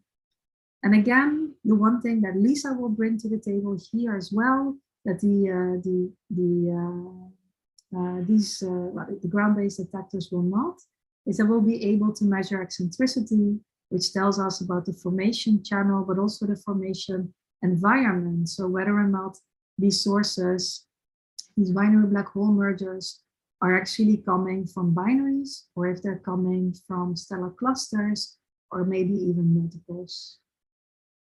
Now I'm slowly reaching the end of my talk, but very quickly, I still want to mention the other potential sources for LISA. These are binaries that contain a helium star. You already saw one of those in the list of verification sources. There's also maybe the possibility of observing some cataclysmic variables. So these are white dwarfs that are accreting from a main sequence star. The in-spiral and the common envelope, we already discussed previously as well. And then of course, there's binaries where we don't have two stellar objects, but where one star is perhaps a brown dwarf or an exoplanet. And this gives us great predictions or great constraints on the survivability of exoplanets around evolved stars, and also the formation of these brown dwarf objects. Now, the last type of system I want to talk about are the triples and the multiples. I have one more slide about that. You may know that I'm very interested in these multiple objects. I think usually people may assume that they're not so common, but the opposite is really true. So for low mass stars, we know stars, so main sequence stars, we know that for every 3 binaries, there's 1 triple. And for high mass stars, actually triples are the norm and binaries are the exception. There's different ways in which we can observe these triples in LISA. So one way would be through the 3-body dynamics. So by seeing eccentricity variations in the inner binary. And the other possibility would be by a Doppler frequency modulation. So the last option, I just want to say a few last things about, because that's very sensitive, or it gives us a way to measure the mass of that tertiary star down to extremely low masses, so down to even exoplanet masses, Jupiter masses. And we can do that even to distances of the LMC. So that would be really amazing to find an exoplanet at that distance. The preliminary calculations of how many of such systems we expect range from several tens to several hundreds, maybe several thousands. And just as a last little bit to get you excited, we're currently trying to calculate this in more detail. We're using the code TRESS that I developed in the past to simulate the evolution of triples in a consistent way, taking into account stellar evolution, stellar interactions, 3-body dynamics in a consistent way. And what we're finding so far is that these binaries are much more able to retain their exoplanet than if that exoplanet would be around a single star. So that has really great prospects for LISA. And then I'm going to leave you with my summary slides. It's just a very quick slide. What I tried to show today is that I think we're really exciting for LISA to fly. There's so many binaries that we'll be able to observe, a lot of different physical processes that we'll be able to probe. I'm also very interested in these synergies with other instruments that will be online at that time. So with that, I'll give the floor back to Kelly or Alistair. Thank you, Silvia. That was really lovely. Thank you. So we have a bunch of questions. I'm going to go to the first one that I see in the chat, which is what are the selection effects against detection for black hole, neutron star, and black hole white dwarfs? in gravitational waves or in electromagnetic? I don't know. I was reading it verbatim. Let's try electromagnetic first. Yeah, so I guess that the question is for the electromagnetic sources, because that's what I talked about in the beginning, that they were so hard to find. So the problem with the neutron stars, so the problem with neutron stars and detached binaries is that in order to observe them, they pretty much need to be pulsars, right? So they need to be young, they need to be spinning rapidly, they need to be beaming in our direction. That is hard. Black holes, of course, in detached binaries, we wouldn't have a chance at all. And then the other way of observing them is if they're actually accreting currently, right? So then you're fighting a little bit against small number statistics and seeing the systems at the right time when they're in outburst, or if they're close by enough that we can pick them up in the X-rays, for example. Okay, thank you. Did that answer your question, Walter?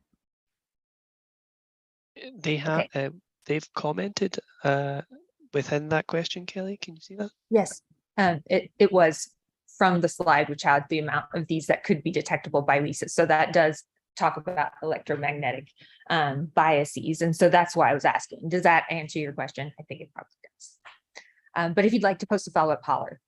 Next question is, what upcoming missions are the most interesting for filling in our knowledge of the galaxy population for compact binary objects? And there's specifically a follow-up question about EDR3 for Gaia. Okay. I think it really depends what kind of physics you want to probe, right? So for the double white dwarfs, Gaia will provide us some distances. The overlap, there's not a great overlap, for these, 10,000s of double white dwarfs that I mentioned. We won't get Gaia observations for even a small fraction of them. I think Valeria Corol's work showed several tens, maybe up to a few hundred, that we'll be able to see with just 100 that we'll be able to see with Gaia. I'm excited about ZTF and LSST because the eclipsing binaries will provide us a lot there as well. Yeah, and then as I said before, for like the pulsar binaries, I think this next generation of VLAs is also super, super exciting. That will provide lots of distances for most of the LISA sources. That's insane. That sounds fantastic. I mean, it sounds like we're entering an era of binaries, so it should be really fantastic. I sometimes joke a little bit that I feel like Simba in The Lion King when he's in that cave and there's, all of the bees coming. I think there's really a lot of observations coming, and now the theorists need to step up and deal with it. So it's yes. It's a good position to be in. So anyway, thank you, Silvia. That was really awesome. And again, folks, if you would like to continue to ask questions for Silvia, you can pop them in the Q&A and we'll get to them. So thanks again. All right. Folks, we have the last talk of this LISA Symposium 14 session. And next up is Tyson Littenberg, who is from NASA, Marshall, and he will be talking about the global fit. And before that, Tyson, would you like to say anything about the upcoming job? Is it still open? Yeah, we are. If any of this sounds interesting to you, we're hiring. It's a civil servant position within NASA, so it is applicable to U.S. citizens. But if you are interested and haven't seen my many attempts to spam you about it, please get in touch. The position is open until August 1st, which is early next week. But it's a shorter application process than a typical academic job, so don't be terrified by the near deadline. Thanks, Kelly. One more thing, Tyson. I'm sorry, but you have a pretty bad echo. Sorry. Okay. Don't normally. I'm so sorry. Okay, say some things. Uh-oh. I'm going to try to turn off my headphones and turn them back. Yeah, sometimes I find the headphones are the culprit. Okay, is that any better? Nope, it was Nope. not the call. God dang it. How's that? That's beautiful. All right. All right. Thank you. Thank you, Tyson. Take it away. Okay, I assume folks can see my screen? Okay, Yep. Yes, we when can. I am full screen, I can't see you, so great, here we go. So I was invited to talk about the LISA global fit problem, which is sort of the tall pole of LISA data analysis. And so I want to bring you some reassurance that we're well on our way to being ready to handle this LISA global fit. So I'll sort of justify why we need it, and then show you a brief sketch of an algorithm that we think will work, and then some current results from a prototype of that algorithm working on some LISA data challenge data. All right, so first off, why do we need a global fit in the first place? I think this is pretty well-worn terrain, but no harm going over it again. So here is some simulated LISA data. It's 1 year's worth of data simulated by the LISA Data Challenge group. And this data set contains a realistic population of galactic binaries, like we were just hearing about, and also massive black hole mergers. So it's a time series. So you in days here, you see a year's worth of data. The red fuzzy stuff is just the instrument noise. And then you see this green signal that sort of grows and then decays again over the course of the year. And that is due to the galaxy, which is modulated as the LISA antenna pattern sweeps over the galactic center, where most of the galactic binaries live.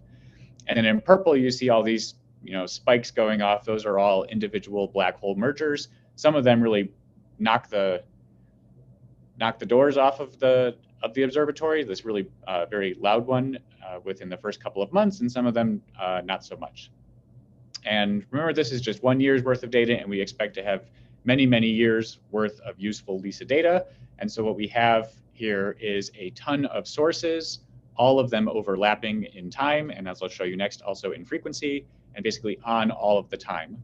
And so to do a good job of extracting and learning about all these individual sources, we need to deal with them all simultaneously. And this is, of course, leaving off many other source types that will slowly but surely work into our simulations, including MREs and stochastic backgrounds and anything else that you can dream of. So here's an image of that same data now shown in power spectrum form. So all the spikes here are the galactic binaries. This green thing is the co-added signals from all of those massive black hole mergers. And then in gold are the currently known binaries that we just heard a lot about that are also added into this data set. And so we can start practicing developing pipelines that can find all of these sources and differentiate between the different source types, and even go and identify the sources that we expect to already exist in the data. So just the sheer volume of sources all sitting on top of you is the primary motivation for having to do one of these global fits. But to further justify it, we'll talk about the alternative approach, which we can classify as a hierarchical analysis, where if you look at this power spectrum, you might be tempted to say, well, some of these sources are much louder than others, so I'll just go and find those first, and then iteratively work through until I get down to the noise level, so sort of like pulling out the largest weeds in the lawn one at a time.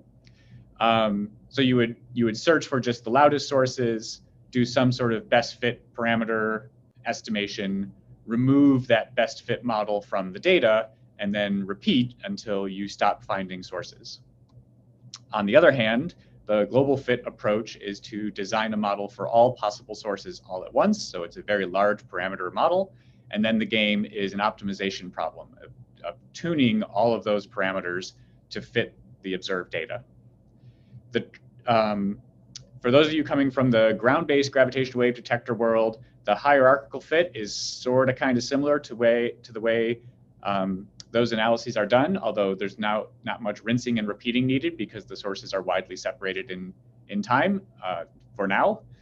And in the pulsar timing world, it's much more of a global fit kind of problem where you have a whole bunch of parameters that describe the pulsar timing array itself, the pulsars and the noise sources, and also the sort of coherent relative motion of them all due to gravitational waves. And so that's much more of a global fit kind of problem.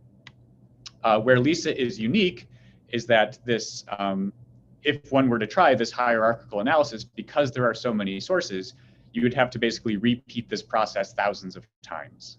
And in the global fit problem, it's a huge number of parameters. We can estimate something like 10 to the 5 model parameters if you sort of count on your fingers how many sources we think and how many parameters each of those sources requires. So let's say that you're not discouraged by having to do thousands of these hierarchical steps and you're just going to try it anyway. There are sort of 3 drawbacks to this approach. The first is the problem of source contamination. So there's no such thing as a perfect subtraction. Every time you do one of these best fit solutions, your best fit is going to fit a little bit of noise and leave behind a little bit of signal.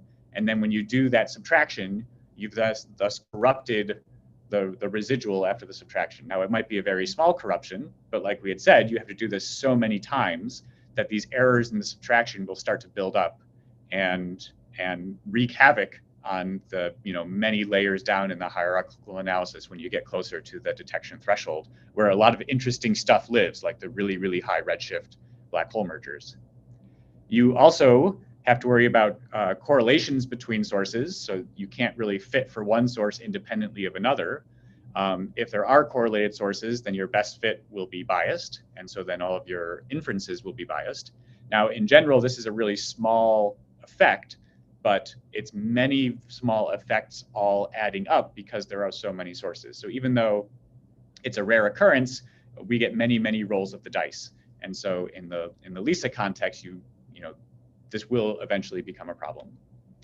And finally, and I think this is the least well acknowledged problem with not doing a global fit, is the problem of error propagation. And so even if there aren't particularly strong correlations, you can think of the uncertainty of your fit to one source as being a source of noise for all of the other sources in the data. And so to properly account for that, you would have to do some sort of really complicated error propagation in your hierarchical analysis so that you don't underestimate the statistical uncertainty in your measurement of later on sources. So this is a cheesy little sketch of how that might work. So imagine you have some ultra-compact binary source and some massive black hole source in your data, and they're not all that particularly correlated. So these ellipses are like your statistical uncertainty and what the true value is. And if you did a hierarchical search where you fixed the ultra-compact binary parameters first, so you're basically taking a slice through this 2-dimensional ellipse, and then you're going to read off like your 1, 2, 3 sigma uncertainty for your massive black hole parameter estimation, you would end up with sort of these intervals. But the real intervals are wider than that because of the uncertainty in the ultra-compact binary subtraction in the first place. And so you end up underestimating the statistical uncertainty if you don't account for the sort of slop in the UCB subtraction in this example. Now, for some science cases, you might not care about this small amount of difference in the statistical uncertainty. But for certain science case things, and particularly fundamental physics like tests of GR come to mind, small changes in a statistical error can result in meaningful changes in how you interpret the data. So it's important to keep track of all of these different contributions to what is in effect the noise for one signal relative to all the others. Okay, so now that you are adequately convinced that a global fit is the way to go, let's talk about how one might go about designing it. So our hand is kind of forced in the way that we choose to design this because of some of the different boundary conditions that we basically have. So the one is that this is a very large parameter space. And so a grid-based method is right out the window. So like in the ground-based gravitational wave detectors where you pre-compute your templates and then beat them against the data, there are too many templates that would need to be computed. It just plain won't work for a problem like LISA. And we've known about this for as long as I've been in the game, which is getting to be kind of long at this point. And so we knew early on that instead of grid-based methods, something more like stochastic sampling methods, where you are sort of randomly trying out different places in parameter space, and then the algorithm is smart about spending its time in places that have a good probability of yielding an answer. And one in particular is Markov chain Monte Carlo, or many others as well. But then there's an additional trick, which is that we don't actually know how many sources are in the data. And because they're all overlapping, we sort of have to figure this out simultaneously while we're doing everything else. So, we just heard that there might be 60,000 resolvable galactic binaries, which made me a little bit nauseous. But our model has to be able to account for the idea that there might be 60,001 or 59,999. So there will be error bars on our number of detections. And so in that case, you're guided towards something like a transdimensional Markov chain Monte Carlo, where the number of features in the data is one of the parameters of the model, and you're able to sort of do this important sampling thing, not only in parameter space, but also in model space. If you were trying to do the old-fashioned model selection game, where you have a bunch of hypotheses, you analyze each one, and then after the fact, do some sort of relative comparison between them, there are just too many possible combinations for LISA, so you really have to do it all at once. Okay, so if we're going to build something based on a transdimensional or reversible jump Markov chain Monte Carlo algorithm, let's do a quick crash course in how these algorithms work. This is only 2 slides. So the idea here is that you stochastically sample parameter space. So the little colored circles here are supposed to be places that the algorithm tries out in parameter space, which is this plane. And the parameter space is defined by some model M.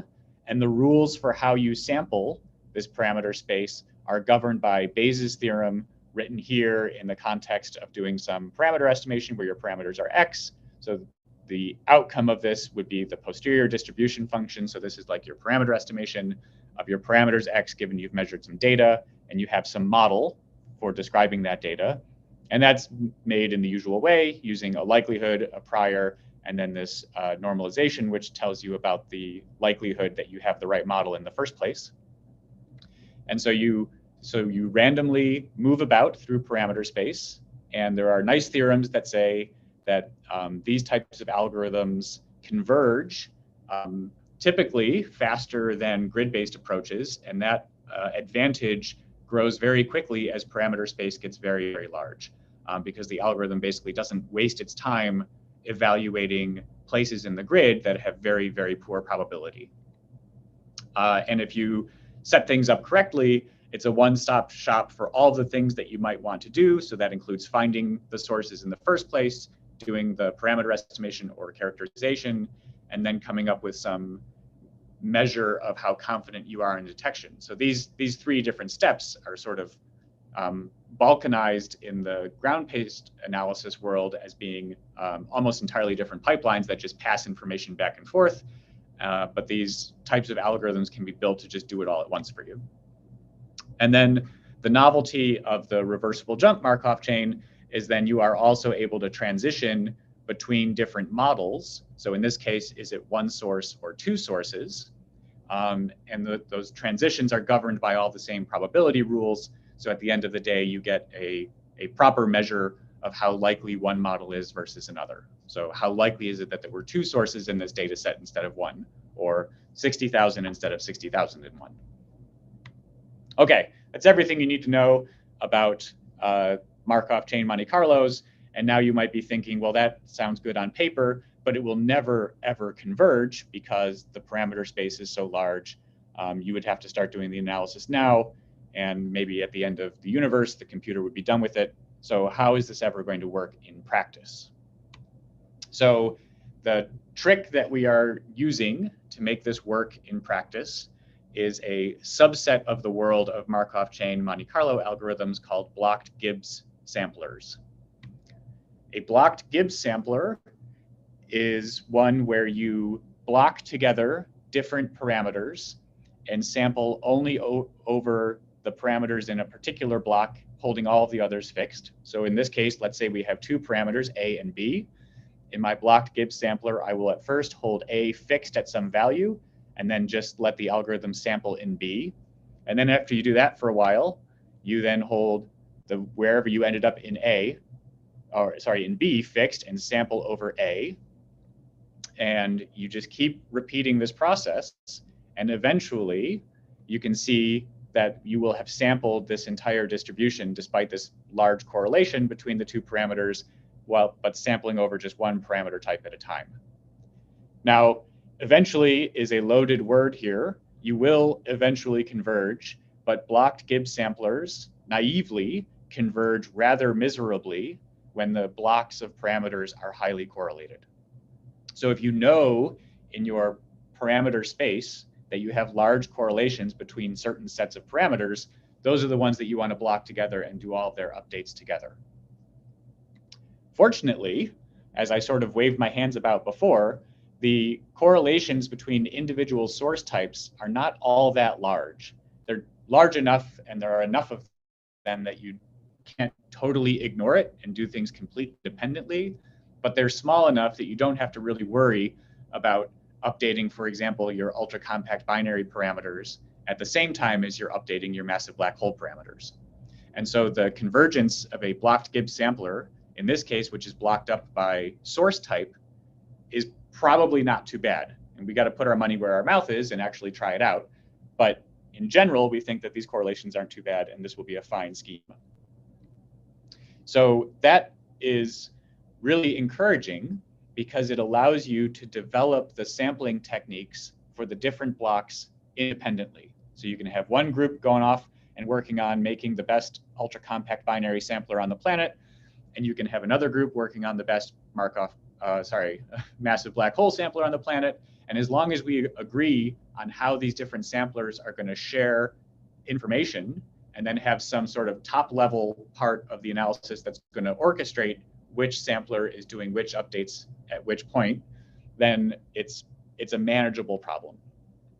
It's also sort of parallelizable. You can, if there's things are really uncorrelated, you can kind of get away with sampling, updating your UCB samples and your MBH samples at the same time and then swapping at the end of the day. That's not entirely kosher. It is what we're doing right now just to make the computer run a little bit faster, and we'll need to investigate in more detail how much damage that's actually doing. But it's a bit of a cheat that you might be able to get away with in some cases. But it also makes it really easy to sort of build up the global fit on the fly. So let's say we have blocks for a bunch of different source classes, and then we get a year or two into LISA analysis, and there's a new source class that emerges, and we need to work that into the global fit. You don't have to, put the whole thing up on blocks and start all over again. You can develop this extra feature of the model independently. And again, as long as you agree on what the interfaces are, it can be slotted into the global fit. And all of the other parts of the sampler are basically oblivious to it because they're just going to receive the data that they expect to receive. So here is a schematic of how you might put all this together, thinking about the different components that we might need. So this ring is the global fit sampler itself, and data goes in, and then we will have blocks of parameters that describe, say, the noise and the instrument response function, and then all the different source types, massive black holes, stellar origin black holes, ultra-compact binaries, et cetera. It blocks for searches for unmodeled signals or new signal classes that emerge that get inserted, maybe a block in here for noise glitches, who knows what. And you just go around the cycle many, many, many times, and then eventually at the end of the day spit out all of the samples that have, they're basically the result that you can use to understand how many sources were detected and what their parameters were. So now we'll give you a sneak peek at some results with a prototype pipeline that is trying to do what we were just talking about. This is in collaboration with Neil Cornish at Montana State University. And so we have a prototype global fit pipeline that is built to analyze the current round of LISA data challenge data. And so in this case, the pipeline only has 4 blocks of parameters, one for noise models, one for those black hole mergers, and then one for the known binaries, the verification binaries, and another for the rest of the galaxy. And like we had said, you can develop these things all independently, and the samplers that run on these 4 different blocks were in effect developed independently. So the noise model has been stolen with appropriate credit from code that is used to do spectral estimation for LIGO called baseline. The massive black hole sampler was developed by Neil and his group for the previous LISA data challenge, the Radler data, and I think even evolved from a CBC sampler from LIGO Virgo contexts. And then the verification binary and ultra-compact binary sampler are basically 2 different configurations of the same galactic binary sampler that we developed in our group here at Marshall in collaboration with Neil to analyze the Radler data set. So our work for this global analysis was to take these existing samplers and then just write the interfaces and get them to work on a big computer. And so the way we deploy this is we take our full set of data from Sangria, which is a year's worth of data. The Sangria is the current round of LISA data challenged data. The noise model has access to the entire frequency range that we have. So that's this light blue range.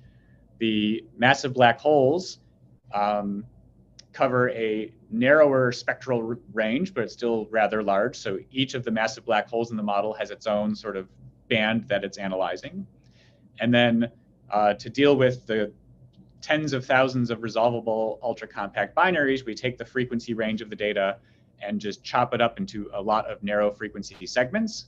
Each one of those gets analyzed by an instance of the sampler, and then we are sharing information on the boundaries between the neighboring narrow band frequency segments to catch any sources that happen to sit on a boundary. And then for the currently known binaries, we use what's already known about them. We use their orbital period and their sky location to do a targeted analysis for those. So we basically narrow down parameter space. And so we just have a bunch of very narrow band frequency segments sitting right on top of where we know those currently known binaries are. We don't search over the sky. We know where they are on the sky location, and we're just basically hammering at the remaining unknown parameters. This is a confusogram just for the sake of confusing you. But the point here is that each one of these blocks effectively runs on its own node of a large computer. We're using the Amazon World Service Cloud Computing for this. And then, so for example, in the ultra-compact binary step, we're using MPI to pass the parameters back and forth between neighboring segments. But then otherwise, all these different nodes are just doing their own little Gibbs updates independently. And then when it is appropriate, they all send their current waveform model to the sort of master scheduler that produces a residual. That residual gets shared with all of the different processes. They add back what they subtracted and then do another round of updates. We go around this loop, hundreds of thousands of times. And then at the end of the day, do some post-processing to look at how many sources we've detected and what their parameters are. This is not the only game in town. So there are 2 other talks during this symposium that are in plenary sessions or parallel sessions, I guess, and possibly others in the pre-recorded variety. So parallel session group 1, room C, we'll have 2 back-to-back talks about other global fit efforts, one by Stas and the group at APC, and one by Michael and the group at AEI. And so here's some eye candy to show you that they are finding some black holes and lots of galactic binaries. And if you don't do this stuff for a living and you hear these presentations, they're going to sound like very similar ideas, but there are really important and novel differences between all these different techniques, which is really valuable as we're in this prototyping phase to figure out what's going to work best. Okay, so now we'll just look at some preliminary results from the pipeline that I was initially describing, and that preliminary requires a rather large grain of salt. So we've been, we've produced some results. We've been going over them with a fine-tooth comb. We found a bunch of stuff we don't like. The pipeline went back into the shop and will be redeployed here pretty soon. So this is, don't take any of this stuff to the bank. We still have a little bit of work to do. So that being said, this first image is showing you how that data gets divided up in real life instead of the sort of cartoon sketch before. So the colors are all the same. This is the power spectrum of the data. Unusually, we're not showing it on a log scale in the frequency axis, which makes it look a little unusual than what you might typically see. But in the pink sort of line behind everything is the full frequency range of the analysis that's covered by the noise model, and then some of the massive black hole models. The different shades of purple show you the different frequency segments that the ultra compact binary model sees. And one of the novel features is that the size of those narrow band segments is tuned based on the source density. So down at low frequency, where we have lots and lots of ultra compact binaries, we want to have narrow segments because there will be lots of sources to fit inside each segment. And then as we get out to high frequency, where the population starts to get rather sparse, we want to take bigger steps in frequency because several of these intervals are empty and are just using up computer time but not finding us any sources. And then we have these super narrow band segments for doing the targeted analysis of the known binaries. Now we're back in our familiar log-log territory, and this is the result from the analysis of the full 1 year worth of the Sangria data. So these curves are all the waveforms that our algorithm recovered and then are plotted on top of the residual noise, which is shown in gray, along with a representation of our noise model. So each little purple spike is a galactic binary that was recovered, and it was something like 10,000. That might be a little large, might be a little less than that. Each of these sort of magenta-looking sources, these are all the different massive black holes that were detected, something like 15 massive black holes. And then this light blue line is our estimation of the noise level. So that includes the familiar sort of LISA noise curve that might be sitting under here, and then this bump from the confusion noise due to all of the unresolved binaries. We can zoom in to a particularly interesting frequency range. So this is around 6 millihertz, where the loudest of, one of the loudest anyway, of the currently known binaries, HM Canceri, is sitting, so that the reconstruction of HM Canceri is shown in orange, and all of its friends, different galactic binaries that happen to be sitting nearby HM Canceri in this particular simulation. And then all of these pink lines are the massive black hole mergers that are sort of sweeping through this part of the frequency interval. And then hiding behind, you can see the noise. This is after we've subtracted off one realization of all of our different sources. You get down to some Gaussian noise level, and then the light blue line is our fit to that noise. And at this frequency range, where you're well above where the confusion noise is, this agrees with what was the simulated noise level when the data were created by the LISA Data Challenge group. Let's see, so now we're looking at just focusing in on the noise level. So the light gray is the original data, and you can see this sort of big bump due to all the black holes, and then all the spiky bits on top due to the galaxy. The dark gray is our residual after we've subtracted some point estimate of all of our sources. And then the different colored lines here are our estimates of the confusion noise.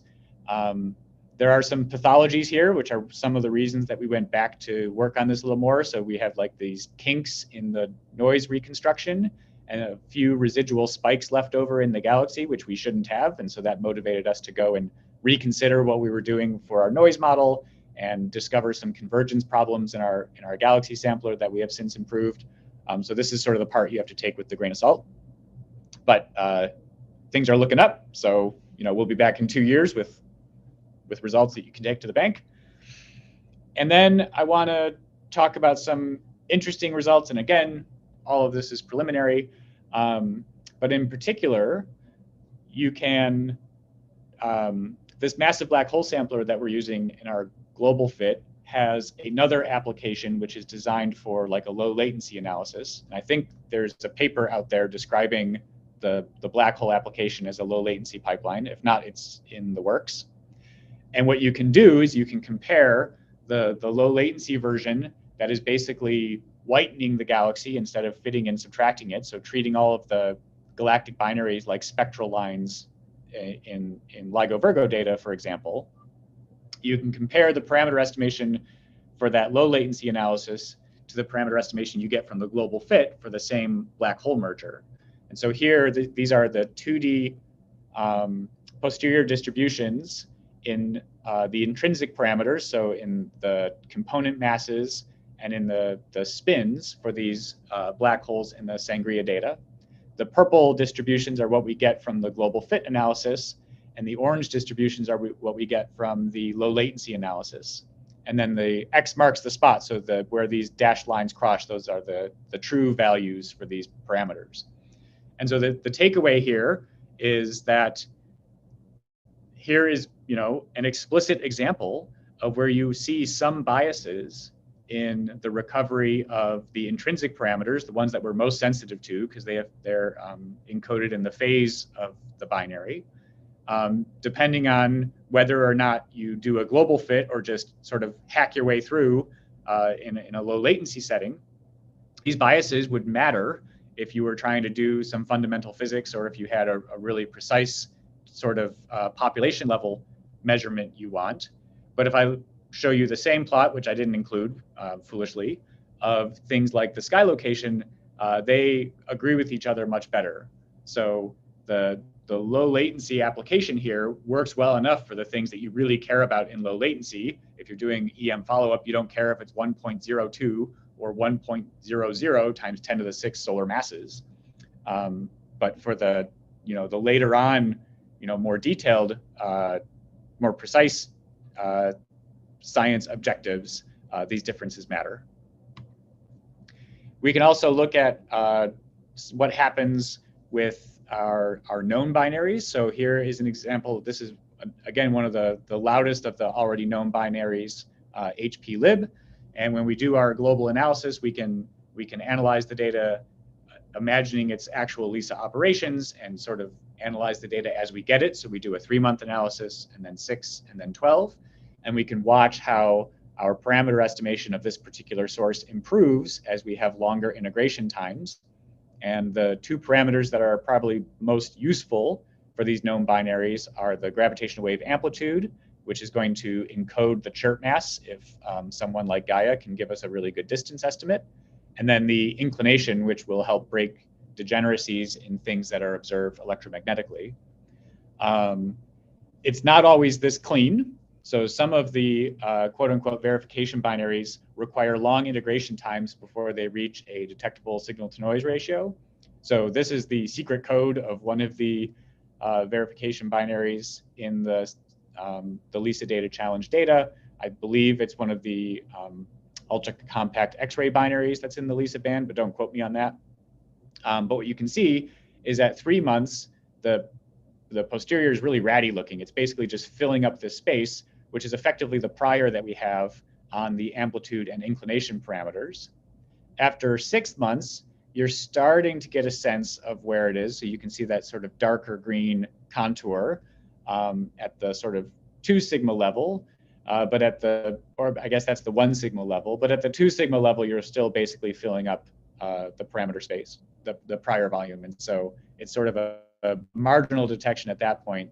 And then by the time you get to the full year's worth of analysis, then you've sort of closed those contours and you're starting to get a good constraint on this amplitude and inclination parameter. So it's interesting to watch some of these binaries sort of cross through that detection threshold just during the relatively short interval of data that we have from this simulation. Okay, now we're going to do a quick little change of focus from how we get the solutions from the global fit in the first place to what we do with them to make useful catalogs at the end of the day, because these big global models with all these probabilities and uncertainties and like the number of sources don't clearly map to a list of sources and their sky locations. So this has been in collaboration with Ira Thorpe at Goddard and Jean-Christophe at CNES. And so we've been building like a front end. Tyson? Yes? Just heads up, you got 5 minutes. Okay. Thank you. So we've been working on finding ways to make basically like a queryable database that captures all of this information, both things like point sources and also things like parameter estimation, and then a relatively nice front end so that the user can query that database and get the particular kinds of information they want, either at a very superficial level, just give me a list of sources, or at a deeper level, give me the actual posterior samples. So here you can see sort of like the highest level of abstraction, where we just have a bunch of point sources in frequency amplitude space for the resolved galactic binaries. I believe they're colored by their signal to noise ratio.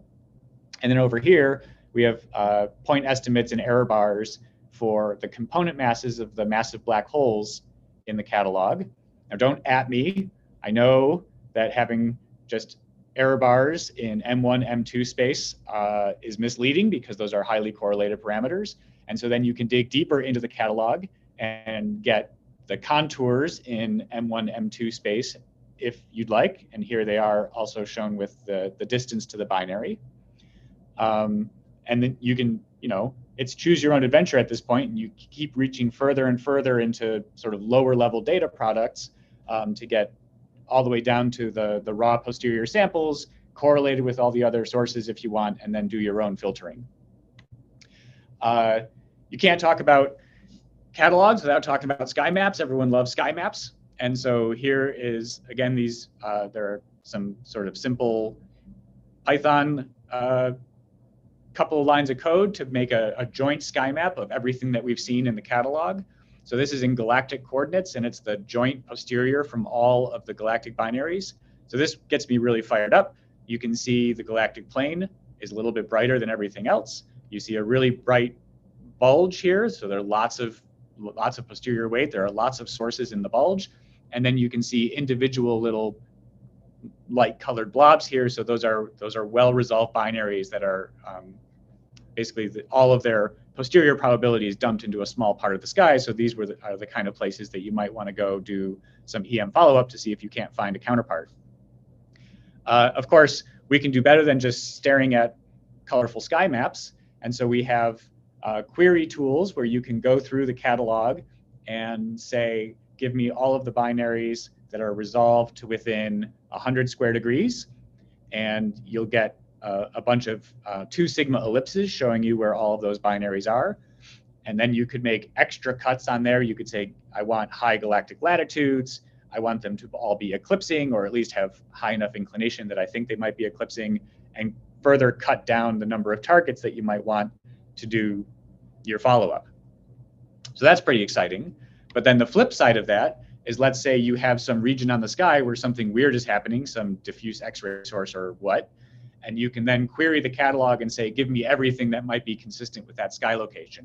So here we've defined some, 5 or 10 degree circle on the sky, and then you get back a table of all of the sources in the catalog and the probability that they are contained inside of that error ellipse, and then some point estimates of their parameters. And so everything is keyed off of the source name, so then you can go and dig out these sources that you might find interesting, get all of their posterior samples, and do what you want with them. And finally, with just a minute left, I want to leave you with tantalizing. I've been pitching this as the astronomy picture of the day after the first LISA data release. So this is after 6 months of simulated LISA observations, and it's the joint sky map of everything that was in the Sangria data set. So all the resolved ultra compact binaries and black holes.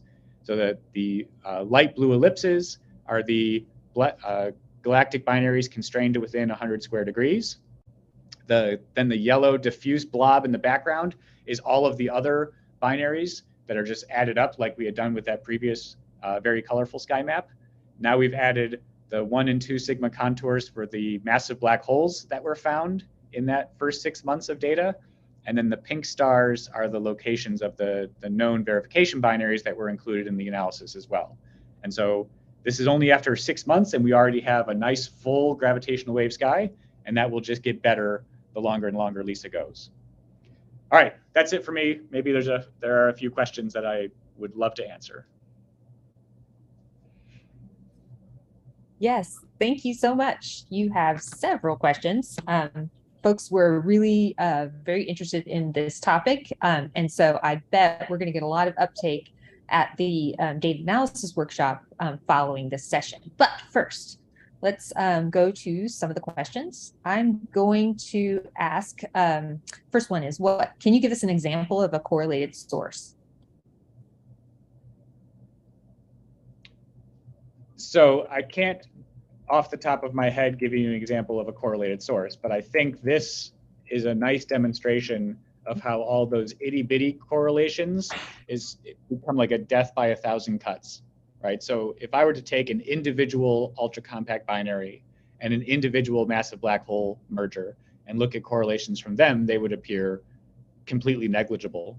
But this massive black hole binary is going to bounce off of tens of thousands of galactic binaries as it sweeps through the band, and all those things slowly but surely accumulate.